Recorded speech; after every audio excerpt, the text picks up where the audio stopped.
दुनिया भर में जब कोविड ने दस्तक दी, चीन के वुहान से इसका आगाज हुआ था। फिर ये फैलते फैलते सारी दुनिया में फैल गया।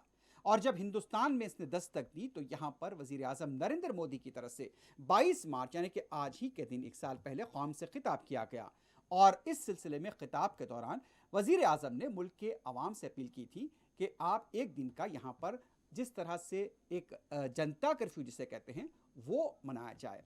और 22 मार्च को जनता कर्फ्यू का यहाँ पर मुल्क के अंदर इनेकाद हुआ, यानी कि अपील की गई अवाम से और फिर जनता कर्फ्यू यहाँ पर हुआ एक दिन के लिए 22 मार्च को। इसका मकसद यही था कि अवाम को जहनी तौर पर तैयार किया जा सके कि किस तरह से मौजूदा हालात का सामना किया जा सकता है, क्योंकि दुनिया भर में बिलखुसूस यूरोप और अमेरिका, इटली से लेकर चीन के अंदर कोविड तेजी के साथ फैल रहा था और यह हिंदुस्तान के दरवाजे पर दस्तक दे चुका था।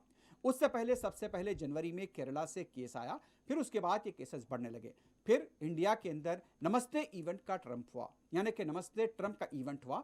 उस बात को लेकर भी लोग शक करने लगे कि कहीं यह भी तो एक वजह नहीं थी, क्योंकि एक बड़े स्टेडियम में हजारों लोग वहां पर जमा हुए थे। बहरहाल 22 मार्च के दिन वजीर आजम नरेंद्र मोदी की तरफ से ऐलान किया गया कि जिस तरह से जनता कर्फ्यू होने वाला है, जनता कर्फ्यू मनाया गया। 22 मार्च को सुबह में जिस तरह से हालात थे, हर तरफ सड़कें बंद थीं, ऐसा लग रहा था कि हिंदुस्तान में जिंदगी थम गई हो। हर तरफ दुकानें बंद थीं, लोग पाबंदी कर रहे थे वजीर आजम के ऐलान की। दुकानें बंद, तालीमी इदारे बंद, इतवार का दिन था। बहरहाल सब कुछ 22 मार्च गुज़िश्ता साल के दिन सब कुछ बंद था। जनता कर्फ्यू, जिंदगी थम गई थी, ट्रेन खिदमात बंद थी, फ़िज़ाई खिदमात बंद थी, यानी कि सब चीज़ यहाँ पर बंद रखी गई थी। सड़क पर कोई नज़र नहीं आ रहा था और तो सिर्फ पुलिस वहां पर नजर आ रही थी, क्योंकि वजीर आजम ने अपील की थी कि 22 मार्च को जनता कर्फ्यू होगा, यानी कि एक तरह से जहनी तौर पर तैयार किया गया था।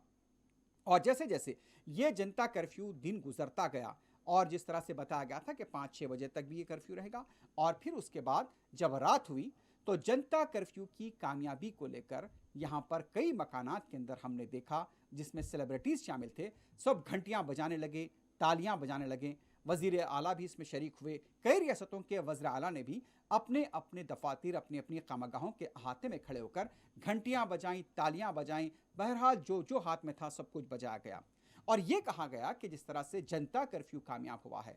तो लेकिन आज आपको पता है कि जिस तरह से वो तालियां बजाई गई, वो घंटियां बजाई गई, जिसमें फिल्म स्टार्स भी शरीक थे, सभी शरीक थे, हिंदुस्तान का हर शहरी इसमें शरीक था और सब तालियां बजा रहे थे।